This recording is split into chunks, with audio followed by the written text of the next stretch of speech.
মানবিক কাজের আড়ালে তিনি উনার অন্য কোনো এজেন্ডাকে বাস্তবায়ন করবে, এটা অন্তত সচেতন কোনো মুসলিম হিসেবে এটা আমরা হতে দিতে পারি না। মিল্টন সমাদ্দার আর তার প্রতিষ্ঠানের বিরুদ্ধে স্পর্শকাতর একটি অভিযোগ রাজধানীর দক্ষিণ পাইকপাড়া বাসিন্দাদের। 2-3 দিন পরপরই আশ্রমে মানুষ মারা যেত। তাদের গোসলের জন্য নিয়ে যেতেন পার্শ্ববর্তী বাইতুস সালাম মসজিদে। যারা গোসল করাতেন তারা মরদেহের শরীরে সন্দেহজনক কাটা ছেড়ে দেখতে পান। মসজিদ কর্তৃপক্ষের সন্দেহ হয় শরীর থেকে অঙ্গ চুরির। তো প্রত্যেক লাশেরই কাটা ছেড়ে থাকে, রক্ত থাকে। যে গোসল সে বলতে যায় আমি গোসল করাবো না। যাদেরকে রাস্তা থেকে উঠিয়ে আনা হয়েছে, শরীরের অনেক অঙ্গ প্রত্যঙ্গ ইনজুর থাকা অবস্থায় এদেরকে এনে টেক কেয়ার করে এরপরে তাদের শরীর থেকে কোনো অর্গান বিক্রি করে ফেলা, এই জাতীয় কথাগুলো এখন নিউজে উঠে আসছে।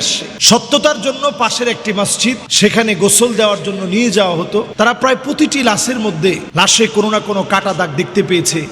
একজন ভাই জানতে চেয়েছেন, মোহতারাম, চাইল্ড অ্যান্ড ওল্ড এজ কেয়ারের মাধ্যমে অসহায় সুবিধাভোগী মানুষকে যারা সহযোগিতার হাত বাড়িয়ে দিয়েছিল, এখন তাদের নামে যে গুঞ্জন শুনছি, এ বিষয়ে কিছু বলবেন। আসলে আপনি যেটা বললেন, আমি নিজেও গতকাল থেকে অনেকবার বিভিন্নভাবে নিউজের মাধ্যমে তাদেরকে জেনেছি। Child and old age care, এদের যে কার্যক্রমগুলো রয়েছে ইতিপূর্বে আমার অনেকবার চোখে পড়েছে।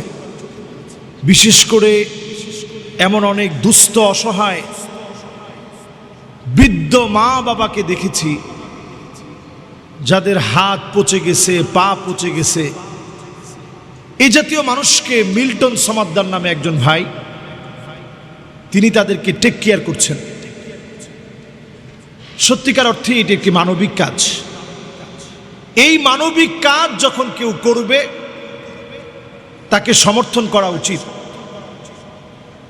কিন্তু তার মানে এই নয় মানবিক কাজের আড়ালে তিনি উনার অন্য কোনো এজেন্ডাকে বাস্তবায়ন করবে, এটা অন্তত সচেতন কোনো মুসলিম হিসেবে এটা আমরা হতে দিতে পারি না। নিউজ যেটা বলছে, অনেকের কিডনি কেটে ফেলা এবং বৃদ্ধ হওয়ার কারণে যাদেরকে রাস্তা থেকে উঠিয়ে আনা হয়েছে, শরীরের অনেক অঙ্গ প্রত্যঙ্গ ইনজুর থাকা অবস্থায় এদেরকে এনে টেক কেয়ার করে এরপরে তাদের শরীর থেকে কোনো অর্গান বিক্রি করে ফেলা, এই জাতীয় কথাগুলো এখন নিউজে উঠে আসছে। সত্যতার জন্য পাশের একটি মসজিদ, সেখানে গোসল দেওয়ার জন্য নিয়ে যাওয়া হতো। তারা প্রায় প্রতিটি লাশের মধ্যে লাশে কোনো না কোনো কাটা দাগ দেখতে পেয়েছে এবং কিডনির এই জায়গাটাতে কাটা দাগ দেখতে পেয়েছে। গরমিল রয়েছে নানা হিসাবপত্রে। যদিও মিল্টন সমাদ্দার যিনি আছেন খ্রিস্টান ধর্মাবলম্বী, উনি নিজেকে মানবিক একজন বন্ধু হিসেবে পরিচিত করিয়ে দিয়ে, তার পরিচয় দিয়ে, ফ্যান ফলোয়ারকে দিয়ে নিজেই বোস্ট করে তার পোস্টগুলো ছড়িয়ে দিচ্ছে এবং অর্থ মানুষের কাছ থেকে চেয়ে সহযোগিতা হিসাবে আদায় করে নিচ্ছে। জাকাতের টাকা, ফিতরার টাকা, সহযোগিতা 10 টাকা, 60 টাকা, যতটুকুন পারেন দেওয়ার জন্য বলছে। এই জাতীয় কাজগুলো যখন হবে তখন অত্যন্ত স্বচ্ছতার পরিচয় দিতে হবে, না হলে অনেক বঞ্চিত মানুষ বঞ্চিত হবে। দেখুন, আমাদের দেশে ইতিপূর্বে আলেমের লেবাসদারি এক মুখোশধারী আহসান হাবিব পেয়ার, সেও মানবিকভাবে কথা বলতে গিয়ে তার যে সমস্ত অসঙ্গতি মিডিয়ার ভাইয়েরা তুলে এনেছে, মানুষ অনেকটা মুখ ফিরিয়ে নিয়েছিল। আবার নতুন করে মিল্টন সমাদ্দারের যে কথাগুলো এখন উঠে আসছে, অনেকেই মানবিক কাজ করতে গেলে শঙ্কিত হয়ে যাবে যে আদৌ এই কাজগুলোতে আমরা সমর্থন করব কিনা, সহযোগিতা করব কিনা। ভাই, আপনি যে সহযোগিতা করছেন, যদি কেউ এই টাকাটা মেরে দেয়, ওয়ানুসিবা লাহু লিওয়াউন ইয়াউমাল কিয়ামাহ, আপনি সব পেয়ে যাবেন। তবে আমি সেক্ষেত্রে বলবো, যাচাই বাছাই ছাড়া যার কাছে আপনি টাকা দিতে পারেন না। অনেকগুলো অসঙ্গতি আমি যদি বলতে চাই তাহলে বলতে পারি। যেমন আমি নিজে দেখেছি তাদের যে প্রচারগুলো তারা করে থাকেন, সেখানে সবসময় তারা একটা বিষয় বলে আমরা পালন করি মানব ধর্ম, শ্রদ্ধা করি, ভালোবাসি সকল ধর্মকে। এরপর দেখুন তারা এমন কিছু প্রচার করছে, তাদের বাবা মায়ের প্রয়োজনীয় ভালোবাসা দিচ্ছে খ্রিস্টান ধর্মীয় অনুসারী দম্পতি।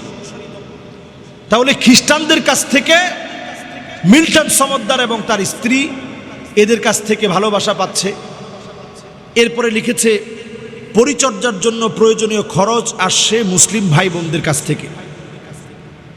শারীরিক পরিচর্যা করছে হিন্দু মুসলিম কর্মচারীরা। এখানে একটি বিষয়, হিন্দু মুসলিমকে গুলিয়ে ফেলার একটা অপতৎপরতা আমরা কিন্তু এখানে লক্ষ্য করি। ধর্ম কিন্তু ইন্নাদ-দীন ইনদাল্লাহিল ইসলাম, মনোনীত ধর্ম আল্লাহর কাছে ইসলাম, একমাত্র ধর্ম ইসলাম।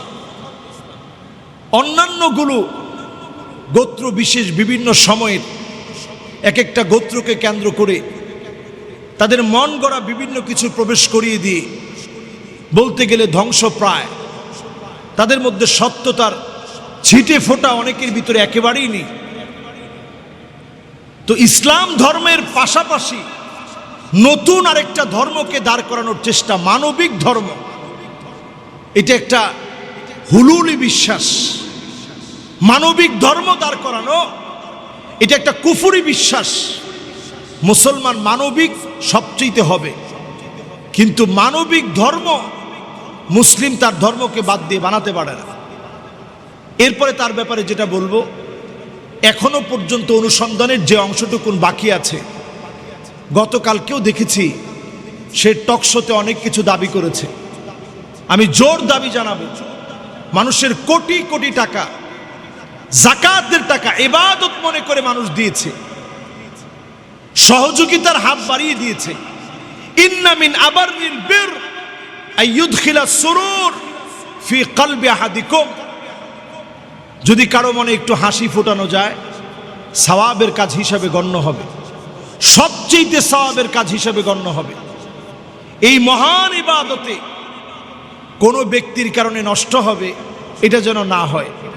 যদি তার ব্যাপারে নির্দিষ্ট অভিযোগগুলোর সত্যতা পাওয়া যায়, আইনানুগভাবে সে নিজে মাথা পেতে নিতে চেয়েছে যে আমাকে ফাঁসি দেওয়া হোক, মাথা পেতে আমি মেনে নিব, এই শাস্তি যেন বলবৎ করা হয় বাংলাদেশের আইনে।